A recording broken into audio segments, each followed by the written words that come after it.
नमः श्रीयतिराजाय विवेकानन्दसूरये सच्चित्सुखस्वरूपाय स्वामिने तापहारिणे। हम स्वामी विवेकानंद के इंस्पायर्ड टॉक्स पढ़ रहे हैं और जो विषय स्वामी जी ने प्रारंभ किया है वह है कठिन विषय है, वह है शंकराचार्य की कमेंट्री ऑन व्यास सूत्र, ब्रह्म सूत्र। तो बड़ा कठिन, मोस्ट फिलोसॉफिकल, उसको स्वामी जी बताने का प्रयत्न कर रहे हैं। जहाँ से हमने छोड़ा था वहीं से हम पाठ करेंगे और देखने का प्रयत्न करेंगे कि स्वामी जी क्या कहते हैं। विषय बहुत कठिन अवश्य लगता है, मैं कोशिश करूँगा यथासंभव उसे आसान करने का। स्वामी जी कहते हैं भिद्यते हृदय ग्रंथिश्छिद्यन्ते सर्व संशया। हमने जो पढ़ा था भिद्यते हृदय ग्रंथिश्छिद्यन्ते सर्व संशया, ये प्रसिद्ध उपनिषद की बात है। भिद्यते हृदय ग्रंथिश्छिद्यन्ते सर्व संशया क्षीयन्ते चास्य कर्माणि तस्मिन् दृष्टे परावरे। ये मैंने पिछली बार कहा था। उसके आगे स्वामी जी कहते हैं और समझ में नहीं आता कि ये किस प्रकार से उससे संबंध है। स्वामी जी कहते हैं तत्वमसि तुम वह हो, अहम ब्रह्मास्मि मैं ब्रह्म हूँ। तत्वमसि अहम ब्रह्मास्मि, ये 2 महावाक्य हैं, 4 महावाक्य है। अहम ब्रह्मास्मि, तत्वमसि, अयमात्मा ब्रह्म और विज्ञानम ब्रह्म। तो इन 4 में से 2 पर स्वामी जी थोड़ा सा बोलते हैं। जब मनुष्य यह उपलब्धि कर लेता है कि मैं ब्रह्म हूँ या तत्वमसि मैं और परमात्मा एक है, ये हो जाता है, तब भिद्यते हृदय ग्रंथि, ये सब हो जाता है। अब आगे स्वामी जी कहते हैं, आज हम पढ़ते हैं, जब तक हमारे ऊपर कोई भी, हमसे भिन्न कोई भी, यहाँ तक कि ईश्वर भी रहेंगे, तब तक अभय अवस्था प्राप्त नहीं हो सकती। Fearlessness is not possible as long as we have even God over us. We must be God. What is disjoined will forever be disjoined. If you are separate from God, then you can never be one with Him, and vice versa. If by virtue you are joined to God, when that ceases, disjunction will come. The junction is eternal and virtue only helps to remove the veil.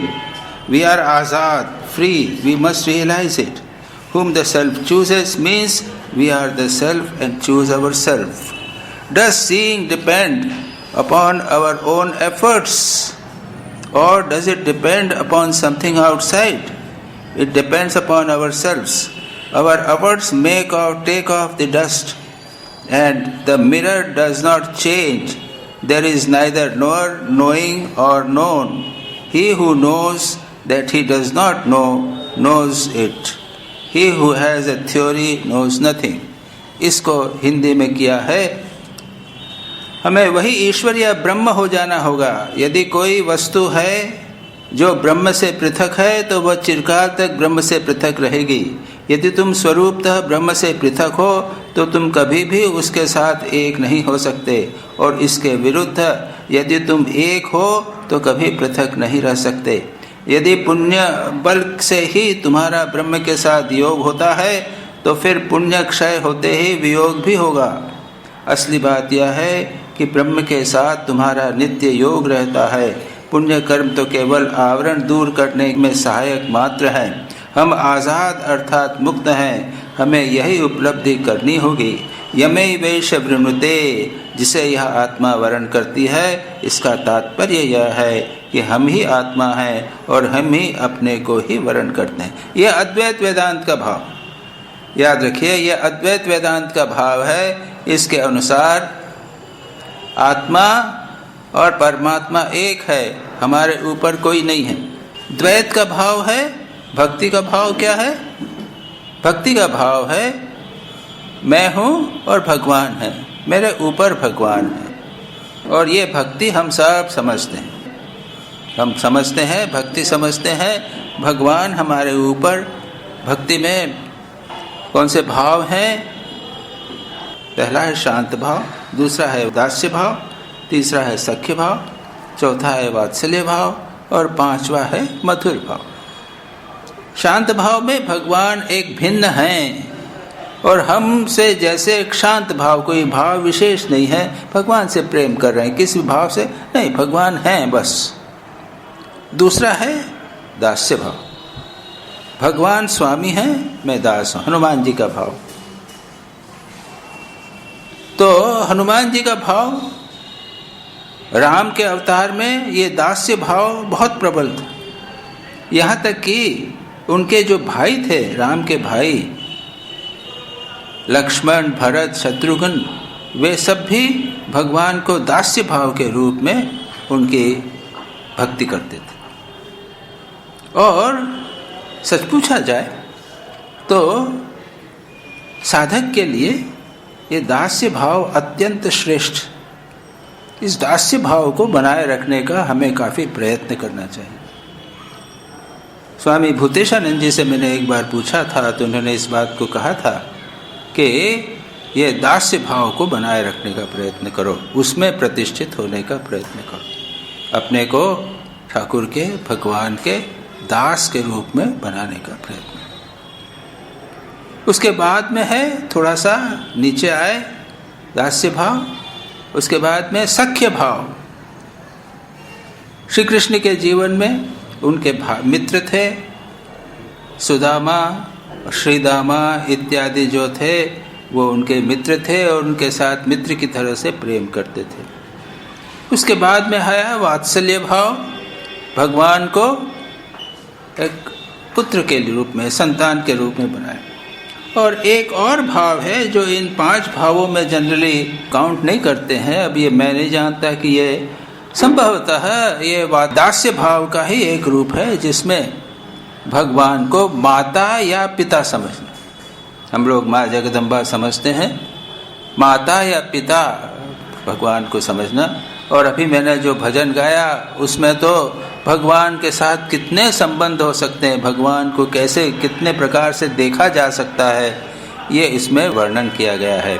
Thakur को ये भजन नाथ तुम्हें सर्वस्व अमर प्राणाधार साराधार बहुत प्रिय थे और उसको सुन के वो समाधिस्थ हो जाया करते थे और लोगों से कहते थे कि इसमें से कोई एक भाव लो, तुम माता हो, पिता हो, मेरे बंधु हो, सखा हो, तुम मेरे स्वामी हो या मेरे परम आत्मी हो, जो कोई भाव हो, एक भाव, कोई भी भाव हो, तुम हो सुख, शांति, सहाय, संबल, संपद, ऐश्वर्य, ज्ञान, बुद्धि, बल, बहुत सारे भगवान के साथ में संबंध की बात कही गई है। ठाकुर कहते हैं कोई एक ले लो और उसे अच्छी तरह पकड़ो, उसे जीवन में उतारने का प्रयत्न। वहां पर कहीं भी ये नहीं कहा गया कि मैं भगवान, लेकिन यहां पर बात हो रही है अद्वैत वेदांत की बात। और स्वामी जी प्रारंभ में ही यहाँ पर कहते हैं जब तक हमारे ऊपर कोई भी है, हमसे भिन्न कोई भी, यहाँ तक कि ईश्वर भी रहेंगे, तब तक अभय अवस्था प्राप्त नहीं हो सकती। ये बिल्कुल भिन्न बात है, ये अद्वैत वेदांत की बात है। और उसको समझने के लिए हमें अपने सारे मस्तिष्क, चिंतन सबको परिवर्तित करना पड़ेगा, इतना आसान नहीं। इसीलिए मैंने प्रारंभ में भक्ति के भाव, जिसमें भगवान को भिन्न बताया है और कितने प्रकार से भगवान के साथ संबंध हो सकते हैं, इसकी बात मैंने कही। लेकिन स्वामी जी यहाँ पर आगे कहते हैं यदि ऐसी कोई वस्तु है जो ब्रह्म से पृथक है तो वो चिरकाल तक ब्रह्म से पृथक रहेगी। तो भक्त तो कहता है कि मैं चिरकाल तक भगवान के साथ पृथक रहना चाहता हूँ, मैं सदा सेवा करना चाहता हूँ भगवान की, मैं उनके साथ एक नहीं होना चाहता। लेकिन स्वामी जी कहते हैं यदि हम ब्रह्म के साथ पृथक हैं तो चिरकाल तक ब्रह्म से पृथक रहेंगे। यदि तुम स्वरूपतः ब्रह्म से पृथक हो तो तुम कभी भी उनके साथ एक नहीं हो सकते। तो ये अद्वैत वेदांत का भाव। अद्वैत वेदांत का भाव वो तो मानते ही नहीं कि हम ब्रह्म से भिन्न है, ब्रह्म हमारे ऊपर है, हम ही ब्रह्म है, इसको मान कर चलते हैं। ये वेदांत का भाव है। हम इसको तेजी से आगे बढ़ जाते हैं। और इसके विरुद्ध यदि तुम एक हो तो पृथक नहीं रह सकते। मैं और ब्रह्म एक हैं तो कभी पृथक नहीं है, अभी भी पृथक नहीं है। ये तो हमारा अज्ञान है, मोह है, हमारा भ्रम है कि हम समझ रहे हैं कि हम ब्रह्म से भिन्न हैं। हम हमेशा ब्रह्म ही हैं। स्वामी यतीश्वरानंद जी कहते थे, मैंने आपको पहले भी कहा है कि ये अद्वैत वेदांत का भाव प्रतिदिन थोड़ा सा स्मरण करना चाहिए। हम ठाकुर को प्रणाम करें, ठाकुर को हमारा माता पिता सर्वस्व माने, श्री राम कृष्ण को माने, ये ठीक है। लेकिन प्रतिदिन मनोबुद्धि अहंकार चित्तानि नाहम चिदानंद रूप शिवोहम शिवोहम, मेरे न माता है, न पिता है, न बंधु है, न गुरु है, न मित्र है, गुरु नहीं व शिष्य कुछ भी नहीं है, केवल परमात्मा है। चिदानंद रूप शिवोहम, मैं ही शिव हूँ। यह भाव प्रत्येक दिन एक इंजेक्शन ऑफ वेदांत, थोड़ा सा अद्वैत वेदांत का भाव प्रतिदिन हमें याद करना चाहिए। अच्छा, अगर हम द्वैत भाव भी करते हैं कि ठाकुर हमारे पिता है या माँ है या गुरु हैं या हमारे स्वामी हैं, हम उनके दास हैं, यह भाव भी यदि करें तो याद रखिए हमें कम से कम यह भाव रखना चाहिए कि वे हमारे निकटतम हैं, उनसे आत्मीयता अवश्य होनी चाहिए। भले ही द्वैत रहे, भले भी हमसे भिन्न रहें, यहाँ पे तो अहम ब्रह्मास्मि की बात है, मैं और ब्रह्म एक हैं। लेकिन अगर ठाकुर को हमने हमारे ऊपर माना, श्री राम कृष्ण को हमारा अपना स्वामी माना या पिता या माता माना, श्री राम कृष्ण को तो उनके शिष्य, कई शिष्य उनको माँ मानते थे। ब्रह्मानंद जी उनकी गोद में सिर रख देते थे, स्वामी शिवानंद जी भी उनको माँ मानते थे, कुछ लोग श्री राम कृष्ण को पिता मानते थे, कई लोग श्री राम कृष्ण को अपना स्वामी मानते थे, अपना सर्वस्व मानते थे। सर्वस्व मानते हुए भी भिन्नता तो है, ठीक है, लेकिन सर्वस्व माना जाए, अत्यंत निकटतम माना जाए, ये आवश्यक। भिन्न है लेकिन मतलब ये है मंदिर में ही है बस और कहीं नहीं है, ये नहीं होना चाहिए। अगर हम उन्हें निकटतम, प्रियतम, सबसे पास में, हम सब सारी बात, हमारी मन की बात खोल कर रख सकते हैं, बात कर सकते हैं, अगर यह होवे तो यह बात अहम ब्रह्मास्मि जैसी ही होगी। जब आप श्री राम कृष्ण को, जैसे मैंने देखा, या श्री राम कृष्ण वचनामृत इत्यादि जब हम पढ़ते हैं तो सचमुच लगता है कि श्री राम कृष्ण हमारे कितने निकट हैं, कितने प्रेमी हैं, कितने प्रियतम हैं।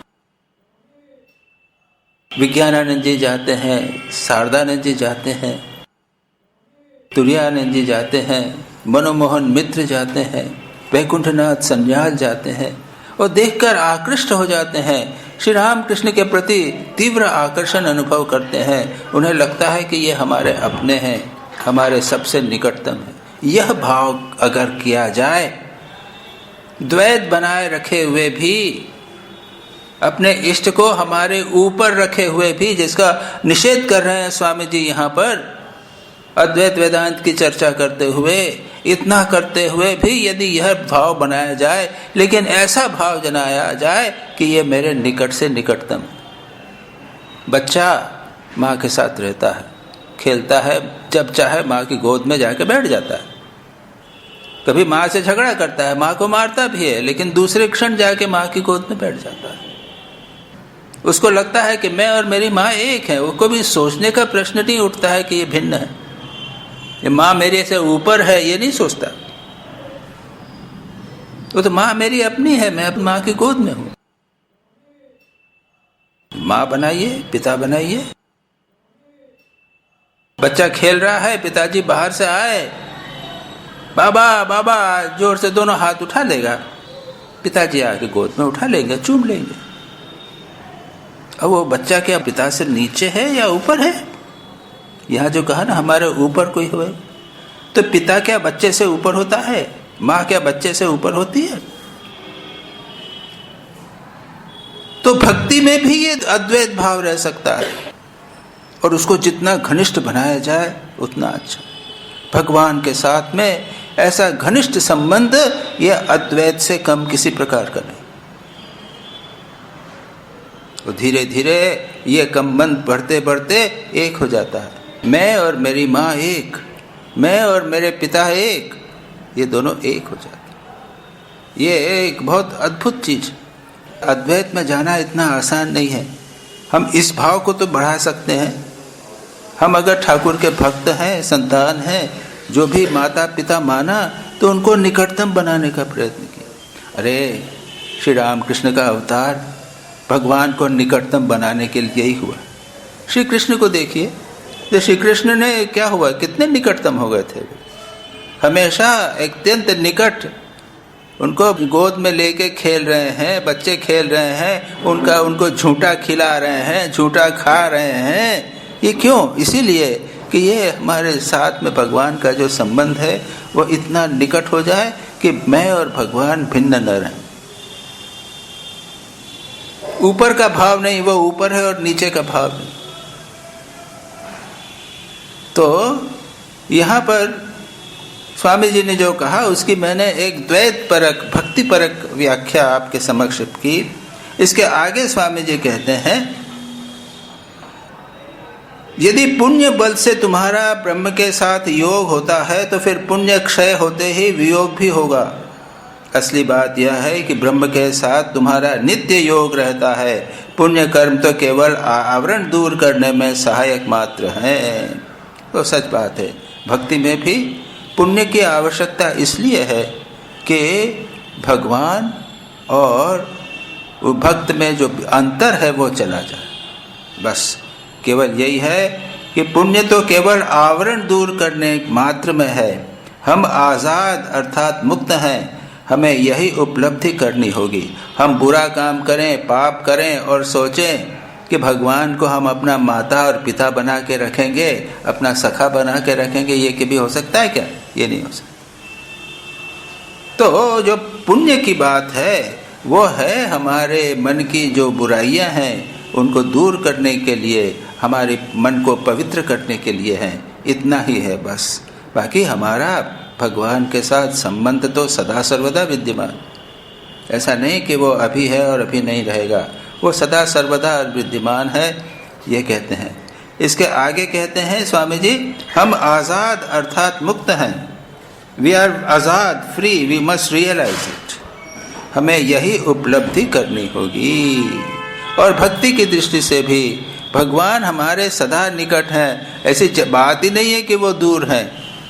और जब हम भगवान का चिंतन करते हैं, भगवान को अपने साथ समझते हैं, अपना प्रियतम समझते हैं, निकट समझते हैं, तो हम स्वयं एक मुक्ति का अनुभव करते हैं। प्रत्येक व्यक्ति इसको करके देख सकता है। ज्ञान की दृष्टि से तो है कि ब्रह्म है तो ब्रह्म और आत्मा एक हो गए, उसके में कोई बंधन हो ही नहीं सकता। लेकिन भक्ति की दृष्टि से भी ये मुक्ति की बात हो सकती है। फिर आगे स्वामी जी कहते हैं, यमे वैश वृणुते, ये कठोपनिषद का है। नायम आत्मा प्रवचनेन लभ्यो न मेधया न बहुना श्रुतेन यमे वैश वृणुते तेन लभ्य तस्यैष आत्मा विवृणुते तनुस्वाम। यह आत्मा प्रवचन के द्वारा, अर्थात मैं लेक्चर दे रहा हूँ, प्रवचन दे रहा हूँ और आप सुन रहे हैं, न तो इससे मुझे आत्मा का लाभ होने वाला है, न आपको आत्मा का लाभ होने वाला है। ये न आत्मा प्रवचनेन लभ्य न मेधया, बहुत तीक्ष्ण बुद्धि, मेधा यानी तीक्ष्ण बुद्धि, जो बात कही मैंने आपने अच्छी तरह समझ ली, उसको बढ़िया समझ ली, बुद्धि बड़ी शार्प है, इंटेलेक्ट बहुत शार्प है, उससे भी नहीं होगा। जो बुद्धि जिसके द्वारा ये आत्म तत्व समझा जाए, अभी हम देखेंगे, अभी आएगा, ये बहुत ही सुंदर बात है। यमे वैश वृणुते तेन लभ्य, यानी यह आत्मा जिसको वर्ण अर्थात मनोनीत करती है वही इसको प्राप्त करता है, उसी के समक्ष यह आत्मा अपना स्वरूप प्रकाशित करती है। इसका तात्पर्य है कि हम ही आत्मा हैं और हम अपने को ही वर्ण करते हैं। यमे वैश वृणुते। इसकी दूसरी व्याख्या यह भी है कि जो आत्मा को प्राप्त करने का प्रयत्न करता है, उसको चाहता है, उसके लिए व्याकुल होता है, उसके सामने आत्मा अपने स्वरूप को प्रकट करती है।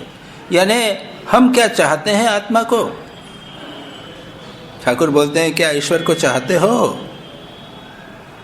रो, भगवान को पुकारो। ठाकुर से किसी ने पूछा भगवान को पुकारते हैं तो क्या कोई सुनता है? भगवान सुनते हैं? श्री रामकृष्ण आश्चर्यचकित होकर बोलते हैं क्या बोला? सुनते हैं? 100 बार,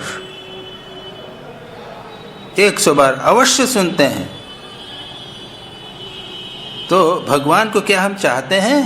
अगर चाहते हैं तो भगवान आ जाएंगे, लेकिन हम चाहते नहीं। सच पूछा जाए हृदय से हम नहीं चाहते। बहुत सारी चीज़ें चाहने की हैं, अभी ये पूरी हो जाए बाद में। खिलौने सब खेलने के बाद ठाकुर जो बोलते हैं कि बच्चा खिलौने से खेलता रहता है तब तक माँ नहीं पड़ा, जब सब फेंक कर रोएगा तब माँ जाएगी। तब वृणुते, जब उस समय हम उसका वर्ण करेंगे, यमे वैश वृणुते, जिसे यह आत्मा वर्ण करती है। अर्थात यह आत्मा जिसको वर्ण अर्थात मनोनीत करती है वही इसको प्राप्त करता है, उसी के समक्ष यह अपना आत्मा अपना स्वरूप प्रकाशित करती है। हमें चित्त शुद्ध करना पड़ेगा, तब हमारे सामने आत्मा या परमात्मा अपने आप को प्रकाशित करेंगे। तो ये इसका अर्थ हुआ, 2 अर्थ हुए। एक तो यह है कि क्या हम आत्मा को चाहते हैं, क्या हम भगवान को चाहते हैं। अगर ठीक ठीक हम चाहते हैं तो भगवान या आत्मा हमारे सामने प्रकट होंगे। और दूसरा यह है कि हमारे प्रयास से नहीं, आत्मा अगर हमें चाहेगी कि हम ही आत्मा हैं, अब इसलिए आत्मा हमें वर्ण करेगी, तब हमें प्राप्त कर। और स्वामी जी इसकी व्याख्या करते हुए कहते हैं कि that means we are the self and choose our self. हम ही आत्मा हैं और हम ही अपने आप का वर्ण करते। वर्ण यानी स्वीकार करना, वर्ण यानी यमे वैश वृणुते। अच्छा प्रश्न किया आपने। वर्ण यानी एक लड़का लड़की की शादी होती है ना, इसको बोलते हैं वरण, है ना। तो एक युवती ने एक युवक का वरण किया, युवक ने युवती का वरण किया। अब इससे आप समझ लीजिए ये भाव एग्जैक्टली द सेम। यमे वैश वृणुते, आत्मा जिसका वरण करती है, जिसको अपना स्वीकार करती है, जिसके सामने अपने को प्रकट करती है, उसको वह प्राप्त होती। अब आगे है, स्वामी जी उसी बात को कर रहे हैं, हम तेजी से करेंगे क्योंकि वो ब्रह्म की चर्चा हो रही है। वो ब्रह्म की बात तो बड़ी गड़बड़ होती है। Does seeing depend upon our effort or does it depend upon something outside? It depends upon ourselves. Our efforts take off the dust and the mirror does not change. There is neither knower, knowing and known. He who knows that he does not know, knows it. He who has a theory knows nothing. ये भी बहुत अच्छी बात है, सुंदर बात कहते हैं। प्रश्न यह है कि ब्रह्म दर्शन हमारी चेष्टा पर निर्भर है अथवा बाहरी किसी सहायता से? असल में वह हमारी अपनी चेष्टा के ऊपर ही निर्भर है। हमारी चेष्टा के द्वारा दर्पण के ऊपर जो धूल जमी रहती है वह हटाई जाती है और वह पहले के सदृश स्वच्छ हो जाता है। ज्ञाता, ज्ञान और ज्ञेय, इन तीनों का वास्तव में अस्तित्व नहीं है। जो जानता है कि मैं नहीं जानता वही जानता है। यस्या मतम तस्य मतम, मतम यस्य न वेदसः, अविज्ञातम विजानताम, विज्ञातम अविजान। ये केनोपनिषद की चर्चा। क्या कहा? अब ये ब्रह्म को जानना, ब्रह्म दर्शन क्या हमारी चेष्टा पर निर्भर है? और यहाँ पर क्या कहा? यस्या मतम तस्य मतम, मतम न यस्य न वेदसः। जो यह समझता है कि मैंने ब्रह्म को जान लिया वो नहीं जानता।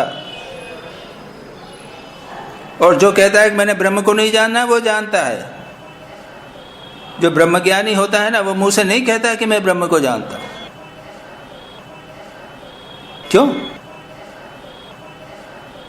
विज्ञातारम अरे केन विजानीयात, अरे जो ज्ञाता है, जानकार है, अल्टीमेट नोअर है, उसको कौन जाने। हम आंख को क्या देख सकते हैं? आंख तो सबको देखती है ना, हम आंख को नहीं देख सकते। क्या आप कहेंगे कि आईने में देखते हैं? आईने में आप प्रतिबिंब देख रहे हैं, लेकिन आंख को आप नहीं देख रहे। अच्छा, इसके आगे जाएं। आंख को मैं मन से देखता हूं। मैंने कहा आज आंख मुझे ठीक से दिख नहीं रही है, आज धुंधला दिख रहा है, आंख में किरकिर आ गई है, ये मन से मैंने देखा। अच्छा, और मैंने मन को भी देखा। मेरा मन चंचल है, आज दुखी है, मन में कितने विचार आ रहे हैं मुझे समझ में नहीं आ रहा है। ये किसने देखा? जिसने देखा उसे क्या मैं देख सकता हूं? जिसने मन को देखा उसको मन नहीं देख सकता। आंख मन को नहीं देख सकती, लेकिन मन आंख को दे सकता है। इसको ये कहते हैं कि जो जानता है उसको और दूसरा कोई नहीं जानता। Ultimate knower can not be known. तो फिर यह कहते हैं कि प्रश्न है कि ब्रह्म दर्शन हमारी चेष्टा पर निर्भर है या बाहरी किसी सहायता के ऊपर? स्वामी जी कहते हैं हमारी चेष्टा पर निर्भर। तो ब्रह्म दर्शन, ईश्वर दर्शन हो सकता है प्रयत्न के द्वारा, हाँ, लेकिन कौन सा प्रयत्न? वो ऐसे दर्शन नहीं होता कि जैसे मैंने अभी कहा कि मन के द्वारा मैं ब्रह्म को नहीं देखूंगा, मैं ब्रह्म हो जाऊंगा। लेकिन कैसे होगा? अपने प्रयत्न के द्वारा, साधना के द्वारा। साधना से क्या होगा? स्वामी जी कहते हैं दर्पण के ऊपर जो धूल जमी रहती है वह हटाई जाती है। दर्पण पर धूल जमी हुई है, उसको हटाओ और सब साफ हो जाता है। मैंने संभवतः एक कहानी आपको सुनाई थी बहुत पहले। रजनीश ओशो आपने नाम सुना है? ओशो। जब वे ओशो नहीं हुए थे, रजनीश प्रोफेसर ही थे और हम स्टूडेंट थे, लेक्चर सुनने जाया करते थे। उन्होंने एक कहानी बड़ी सुंदर बनाई, और ये सुंदर कहानी बनाई एक जैन मास्टर की। यह जैन बुद्ध संप्रदाय का एक इजोटेरिक एक संप्रदाय है। वो लोग ध्यान इत्यादि की चर्चा करते हैं। एक विशेष प्रकार का एक संप्रदाय है, उनकी साधना पद्धति एक विशेष प्रकार की। तो एक व्यक्ति थे, एक साधक, एक गुरुजी के पास में आए, मठ में आए कि मैं साधु होना चाहता हूँ, मैं आपके मठ में आना चाहता हूँ। पूछा कि यहाँ पे तो तुमको हम कुछ काम देंगे, उसको करना पड़ेगा, क्या पालन करनी पड़ेगी। तो ठीक, जो कहेंगे करूँ। तो कहा कि जाओ किचन में जाओ, किचन का भंडार है, वहाँ पर जाके वो धान कुटो। धान कुटते हैं ना, उसको वो भूसा निकालने के लिए वो धान कुटो। धान कुटना, और तुमको कोई चिंता की बात नहीं है, कोई तुम्हारी प्रॉब्लम होगी तो हम आ जाएंगे, मैं खुद आ जाऊंगा तुम्हारे पास में। वो चला गया, बैठ गया, धान कुटने लगे, और यही सोचते रहना कि मैं ध्यान कुट रहा हूँ, धान कुट रहा हूँ, धान कुट। बस चले गए, धान कुटने लगे। 1 दिन, 2 दिन, महीना, 2 महीना, वो धान कूट रहे हैं और मैं ध्यान कूट। तो गुरुजी भी उसके पास में नहीं गए और ये भी गुरुजी के पास में नहीं गए। सोचिए हम लोगों की सिचुएशन होती तो क्या होता। 1 दिन 2 दिन चलता क्या, 1 घंटा 2 घंटा ये बोर हो जाते। अरे छोड़ो, ये क्या समझ। गुरुजी के पास चले, ठीक है हो गया, आप मेरे को कुछ बताइए, कुछ करना है क्या नहीं। हमारा धैर्य छूट जाता है। वर्ष बीत गए, वो धान कूटता रहा। इधर गुरुजी का अंतिम समय आ गया, उनको उत्तराधिकारी करना है, कौन सा उनका नेक्स्ट कौन होगा, गुरु कौन होगा। तो उन्होंने अनाउंस कर दिया कि जो मेरे उपदेशों को कम से कम शब्दों में कह देगा, मुझे लाकर बता देगा, वो मेरा उत्तराधिकारी।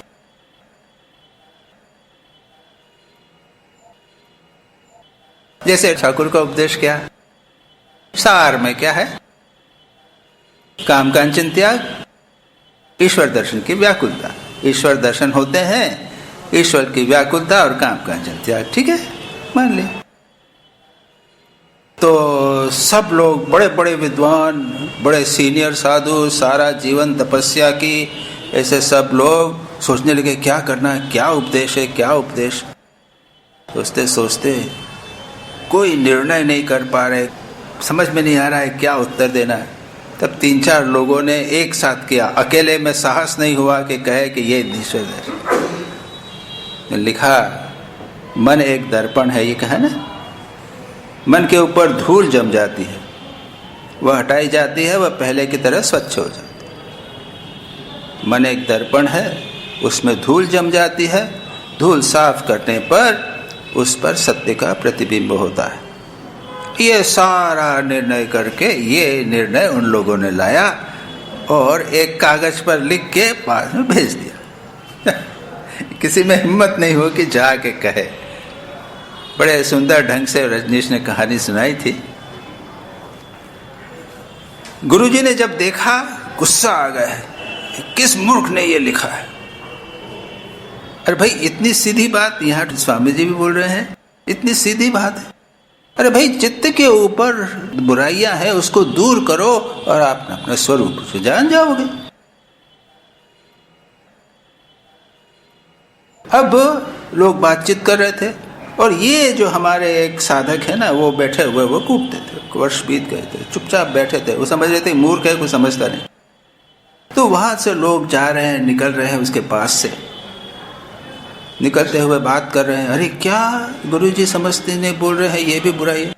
उसने सुना है, क्या बात है भाई। उनको आश्चर्य हुआ कि इतने वर्षों बाद बोल रहा है। अरे क्या समझेगा, तू तो मूर्ख है। अरे बोलो ना, क्या बात। ने कहा कि ऐसी सी बात हुई, गुरुजी का उत्तराधिकारी होना चाहिए था, तो किसी ने ये लिख के भेज दिया, तो गुरुजी गुस्सा हो गए। तो जोर से हंस दिया। उसने कहा, तो बुरा गुस्सा होने की बात ही है, ये क्या मूर्खता की बात लिखी है। क्यों? अरे मन तो है ही नहीं, धूल जमेगी कहाँ। मन तो है ही नहीं, धूल जमेगी कहाँ। जो जानता है वो सब कुछ जान लेता। जाओ बोल दो गुरुजी। लोगों ने जाकर बोल दिया कि किसने बोला, कि उसने। ओ, मैं पहले ही समझ गया। जब वो इतने वर्षों तक मेरे पास नहीं आया, तब से मैं समझ गया कि ये मैं कूट रहा हूँ, मैं कूट रहा हूँ, मैं कूट रहा हूँ। इस विचार को करते करते करते इसके मन का पूरा विलय हो गया, अपने स्वरूप में प्रतिष्ठित हो गया। स्वामी विवेकानंद को आप ध्यान से पढ़िए, जो हम पढ़ रहे हैं ना यहाँ पे, बार बार हम ब्रह्मास्मि कह रहे हैं। ब्रह्म के ऊपर कुछ नहीं है, अकेले आप ही हो और कुछ नहीं हो। हम ब्रह्मास्मि बार बार स्वामी जी कहते हैं। तो जिसने जान लिया है, फिर वो क्या कहेगा ये सब है कि नहीं है। धूल कहाँ जमेगी, मैं ब्रह्म हूं, तो धूल जमने का प्रश्न नहीं कहाँ होता है। मन नहीं है तो वहां धूल कहाँ जमेगी। ये उच्चतम सत्य, जहां पर स्वामी जी थोड़ा नीचे आकर कहते हैं कि जब वह दर्पण को ऊपर से धूल निकाली जाती है तो उस पर आत्मा का प्रतिबिंब हटता है। ज्ञाता ज्ञान ज्ञेय इन तीन का वास्तव में अस्तित्व नहीं है। ये देख, जहां पर द्वैत है वहां पर है कि मैं ईश्वर का दर्शन कर रहा हूं, तो ईश्वर है, एक दृष्टा है और दृश्य दर्शन हो रहा है। ज्ञाता ज्ञान ज्ञेय है, इसको स्वीकार करके हम चल रहे हैं, इसको प्राप्त कर रहे हैं। ये तीनों है, त्रिपुटी बनी हुई है। स्वामी जी कहते हैं कि वास्तविक अस्तित्व नहीं है, वही केवल अहम ब्रह्मास्मि, केवल ब्रह्म है। अरे उसको बोला भी तो नहीं जा सकता। इन तीनों का अस्तित्व नहीं। जो जानता है कि मैं नहीं जानता वही जानता है। यस्य मतम तस्य मतम मतम यस्य न वेदसः अविज्ञातम विजानतान। मैं नहीं जानता, कैसे जानूंगा? मैं तो अपना स्वरूप हूँ। जानने वाला कोई होना चाहिए, और जानने वाला होगा तो फिर ज्ञाता, ज्ञान और ज्ञेय, ये तीन त्रिपुटी बने रहेगी। उच्चतम सत्य यह है कि क्या है उसको कहा नहीं जा सकता। इसलिए स्वामी जी आगे भी कहते हैं, इसके आगे, यह हम बद्ध हैं, यह धारणा भूल है। धर्म इस जगत की वस्तु नहीं है, धर्म है चित्त शुद्धि का कार्य। इस जगत के ऊपर इसका प्रभाव गौण है। मुक्ति आत्मा के स्वरूप से अभिन्न है। आत्मा सदा शुद्ध, सदा पूर्ण, सदा अपरिणामी है। इस आत्मा को तुम कभी नहीं जान सकते। हम इस आत्मा के संबंध में नेति नेति छोड़कर कुछ नहीं कह सकते। आत्मा क्या यह है? आत्मा क्या शुद्ध है? नेति नहीं। आत्मा क्या अशुद्ध है? नेति। किसी से पूछा कि बुद्ध से, भगवान बुद्ध से कहा था आत्मा है। मैंने कहा कि आत्मा है, तो आत्मा नहीं है। मैंने कहा कि आत्मा नहीं है। कुछ नहीं कहते, कह नहीं सकते। कैसे कह सकते हो? कैसे वर्णन कर सकते हो? ये ultimate highest truth. Swami ji यही कहते हैं, there is neither knower nor knowing, he who knows that he does not know knows it. हो गया। Religion is not of this world, it is heart cleaning. धर्म क्या है? धर्म बिल्डिंग बनाना, हॉस्पिटल बनाना, सेवा कार्य करना, ये नहीं है। हार्ट क्लीनिंग, चित्त शुद्धि है। इनसे यदि चित्त शुद्धि होती है तो धर्म है, और नहीं तो नहीं। नहीं तो संसार है, नहीं तो बंधन है। अब तो बड़ा सावधान रहना चाहिए। ओपनली, स्पष्ट रूप से स्वामी जी कहते हैं इसको। And its effect on this world is secondary. हम चित्त शुद्धि करने का प्रयत्न करें, सेवा करें, नारायण भाव से मेरी साधना के रूप में करें। उससे जो परिणाम पड़ेगा, लोगों का जो कल्याण होगा, वो सेकेंडरी है। सामाजिक परिणाम गौण है। ये एक बहुत महत्वपूर्ण, एक बहुत सुंदर सिद्धांत है। चित्तवृत्ति निरोध करना है। तदा दृष्टु स्वरूपे अवस्थानम योगानुशासनम। योग का में कहा ना पातंजलि योग सूत्र में, चित्तवृत्ति निरोध करो, अपने स्वरूप में प्रतिष्ठित हो जाओ। यही कैवल्य है, यही मुक्ति है, यही जीवन का लक्ष्य। अब करने के लिए क्या करना पड़ेगा? यम, नियम, आसन, प्राणायाम, प्रत्याहार, धारणा, ध्यान, समाधि का पालन करो। यम क्या है? अहिंसा, किसी को कष्ट मत दो, सत्य बोलो, अस्ते चोरी मत करो, अपरिग्रह संग्रह मत करो, और ब्रह्मचर्य का पालन करो। तो ये व्यक्तिगत वैल्यूज होते हुए भी, मेरी अपनी साधना होते हुए भी, धर्म होते हुए भी, इनका कितना बड़ा सामाजिक प्रभाव पड़ेगा सोचिए। व्यक्ति अहिंसक हो जाएगा तो समाज पर प्रभाव नहीं पड़ेगा, किसी को कष्ट नहीं देगा वो। और अगर 100 लोग ऐसा करते तो सारा समाज अपने आप बदलता जाता। नियम बनाने की कोई आवश्यकता नहीं, कोई संविधान बनाने की आवश्यकता नहीं, बताने की जरूरत नहीं कि संविधान ने बताया कि तुम चोरी करोगे तो दंड पाओगे। अरे तो बताया गया चोरी मत करो,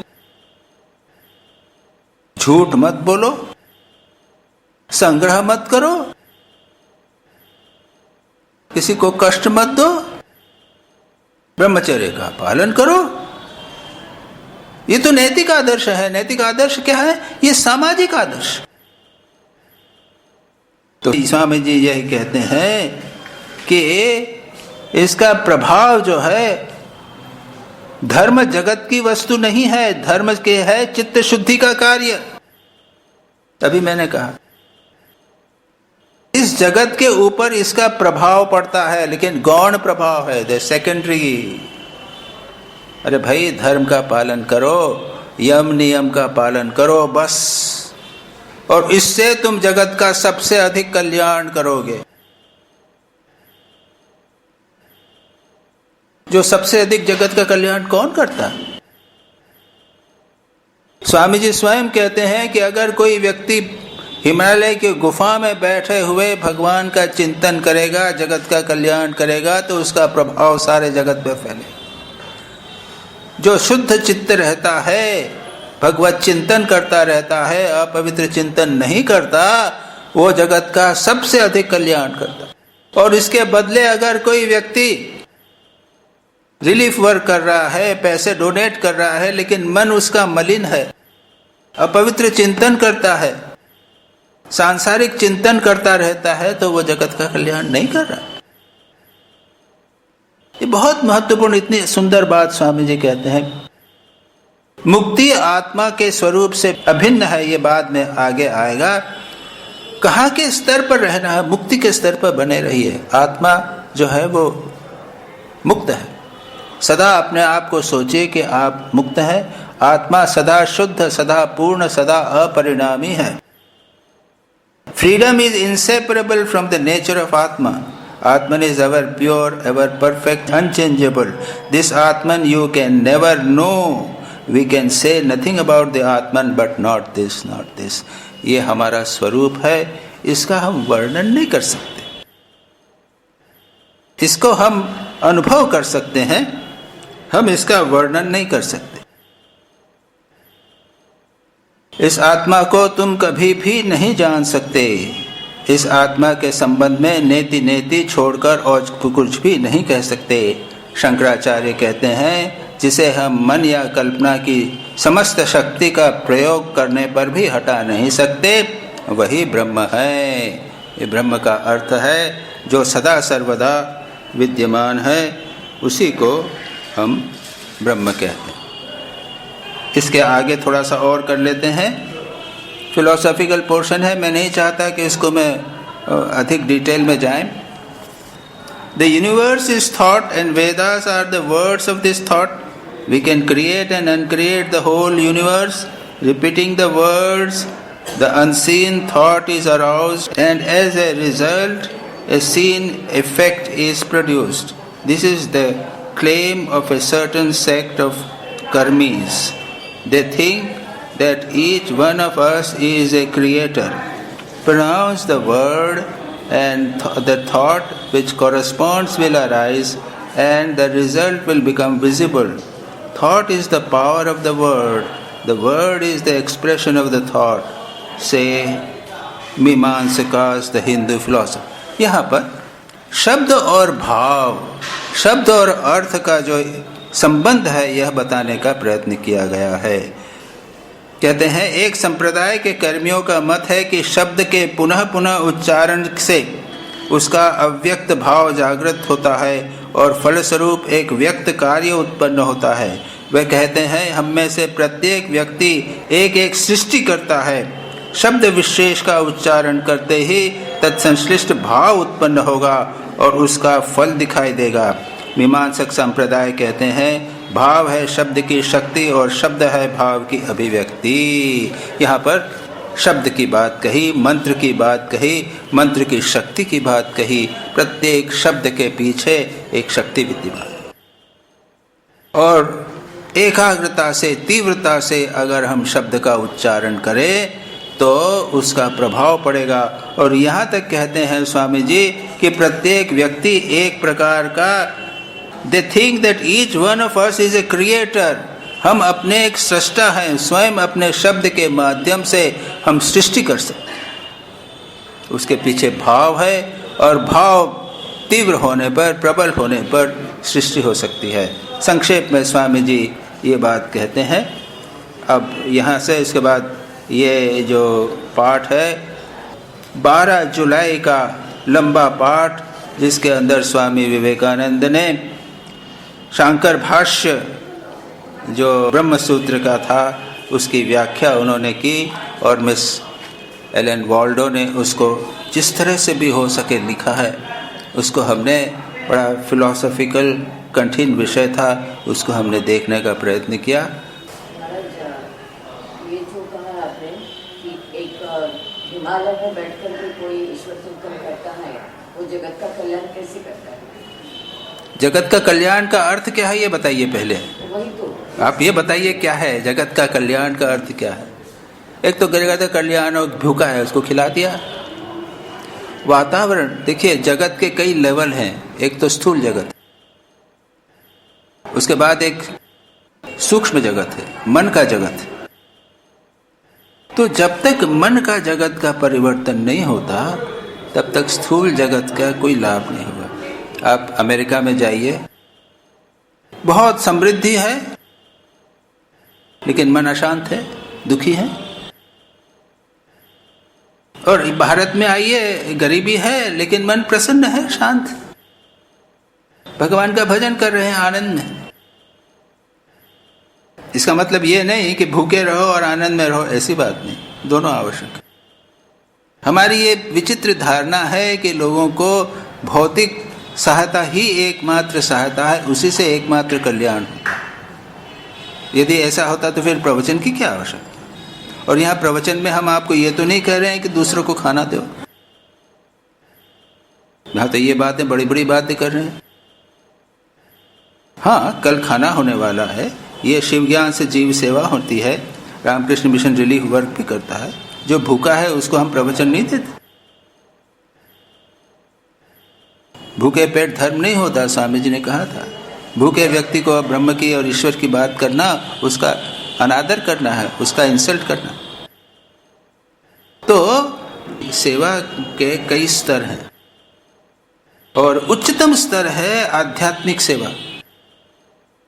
जो मंत्र देते हैं हमारे गुरु जी लोग, तो वो रोगी नारायण की सेवा तो नहीं करते, उन्होंने की भी नहीं होगी कभी। क्या वो सेवा नहीं कर रहे? आध्यात्मिक मार्ग बता रहे हैं वो। तो जो व्यक्ति गहन भगवत चिंतन करता है, जो हम चिंतन करते हैं, याद रखिए उसका प्रभाव सारे विश्व पर पड़ता है। एक बहुत महत्वपूर्ण बात है, आपने बहुत अच्छा प्रश्न किया। अगर आप अशुभ चिंतन करेंगे तो याद रखिए आपका तो अकल्याण होगा ही, लोगों का भी आप अकल्याण कर रहे हैं, ये याद रखिए। क्यों? आप इस वातावरण में, जो मानसिक वातावरण है, विचार का जो कॉस्मोस है, विचार का जो जगत है, उसको दूषित कर रहे हैं। हमारी बहुत बड़ी प्रत्येक व्यक्ति की जिम्मेदारी है कि हम अपवित्र चिंतन न करें, बुरा चिंतन न करें, काम क्रोध लोभ मोह से प्रेरित होकर कभी इस प्रकार का चिंतन नहीं करें। अन्यथा इससे हमारा अकल्याण होगा और उससे अधिक, क्योंकि वो दूसरे को भी हम बिगाड़ रहे हैं, दूसरे के वातावरण को बिगाड़ रहे हैं। पोल्यूशन जिसे आपने कहा, अब सारे वातावरण में साउंड पोल्यूशन है। यहाँ पर तो बनारस में तो वो डस्ट पोल्यूशन है, बहुत सारे डस्ट, बहुत धूला है, तो ये तो भौतिक पोल्यूशन है। उसके बाद भों भां पों पां पों पां, कई स्थानों पर तो बहुत ज़्यादा होता है, साउंड पोल्यूशन है। माइंड पोल्यूशन है, ये नहीं जानते, बहुत भयानक। सब आप जाइए, विदेशों में जाइए, अमेरिका में जाइए, बंबई में जाइए, ध्यान करना मुश्किल है। क्यों? वहां पे तो मन में सब भौतिक चिंतन ही हो रहा है, भोग का चिंतन हो रहा है, काम क्रोध लोभ मोह का, कामनी कांचन ठाकुर बोलते हैं, उसका निरंतर चिंतन हो रहा है। टीवी में निरंतर वही बात है, उसको अगर आप देखें तो आपका मन खराब होगा, और इस मन के खराब होने से आप माइंड पॉल्यूशन करेंगे तो दोष आपको लगेगा। आपका तो बुराई होगा ही, दूसरों की भी बुराई होगी।